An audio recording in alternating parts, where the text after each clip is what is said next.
Hello bachcho, let's start the question. The magnetic field associated with a light wave is given at the origin by B is equals to B naught sine 3.14 into 10 to the power 7 into Ct plus sine 6.28 into 10 to the power 7 Ct.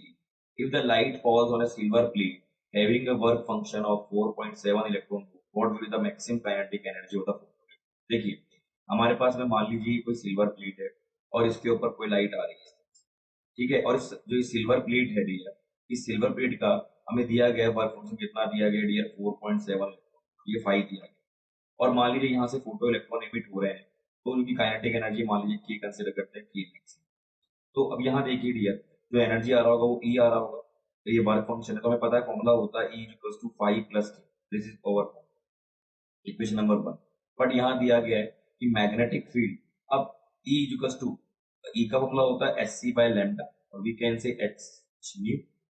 ई की वैल्यू हो गई हमारे पास में H, but यहाँ हमें new नहीं दिया हुआ है क्वेश्चन, बट हमें दिया गया मैग्नेटिक। तो हमें मैग्नेटिक कितना दिया गया डीएल क्वेश्चन में कि जो इस पर्टिकुलर वेव के साथ में जो मैग्नेटिक फील्ड एसोसिएट है वो कितना है, बी नॉट साइन 3.1 को क्या लिख सकते हैं बेटा, pi into the power 7 C T plus sine again 2 pi into the power 7 C T.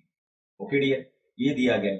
अब हमें यहाँ पे हमें दिखाई दे रहा है कि ये एक्चुअली में दो वेव्स का कॉम्बिनेशन है, तो हम जिसकी फ्रीक्वेंसी ज्यादा होगी उसी को कंसीडर करेंगे, हायर फ्रीक्वेंसी वाले को कंसीडर करेंगे फॉर मैक्सिमम काइनेटिक एनर्जी। तो देखते हैं पहले दोनों में किसकी फ्रीक्वेंसी ज्यादा है। तो फर्स्ट वाली वेव अगर हम यहाँ कंसीडर करें, देखिए यहाँ पे दो दिखाई दे रहा है, ये फर्स्ट वेव हो गया और ये सेकंड के लिए हो गया। यहाँ से अगर इसकी अगर बात करें तो यहाँ से जो न्यू वन आएगा फर्स्ट वाले के लिए, न्यू वन कितना आ जाएगा डियर, न्यू वन की अगर बात करें तो यहाँ पे हम बात करेंगे 10 पावर 7/2 आ जाएगा। हमारे पास में 2 पाई न्यू इक्वल्स टू कितना होता है, ओमेगा होता, तो यहाँ से कितना आ गया, न्यू आ गया 10 पावर 7 आ जाएगा डियर, बाय 2 आ जाएगा, तो न्यू 1 तो ये आ गया। और यहाँ पे अगर हम बात करें तो न्यू 2 कितना आ जाएगा बेटा, डायरेक्टली हमारे पास में 10 पावर 7, अच्छा सी भी साथ में सी भी आएगा मल्टीप्लाई या। अब यहाँ से हमें दिखाई दे रहा है कि न्यू 2 इज ग्रेटर देन कितना होगा, न्यू 1, तो इसका मतलब हम इसको कंसिडर करेंगे सेकंड वाली फ्रीक्वेंसी को कंसिडर करेंगे। तो बस अब यहाँ से इस फॉर्मूले में u2 की वैल्यू पुट करेंगे तो e is nothing but 5 plus के, तो k is nothing but e minus 5।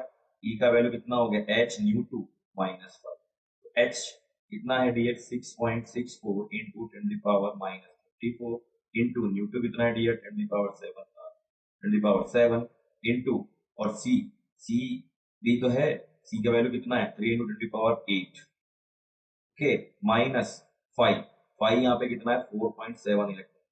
But यहाँ बात है कि एक्चुअली में ये किस में आ रहा है, जूल में आ रहा है, और हमें क्या करना है इसे इलेक्ट्रॉन वोल्ट में कन्वर्ट करना। हम क्या करेंगे डियर, डिवाइडेड बाय, इससे डिवाइड कर दें 1.6 इंटू 10 पावर माइनस 90 से डिवाइड करेंगे तो हमारे पास में इलेक्ट्रॉन वोल्ट में आएगा।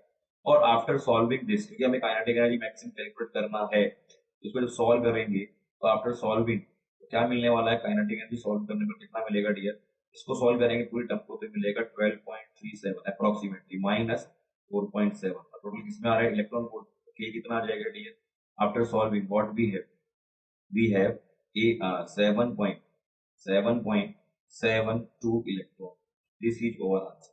हमारा जो फोर्थ ऑप्शन है वो करेक्ट है। So I think we will get the idea about the question. Thank you very much.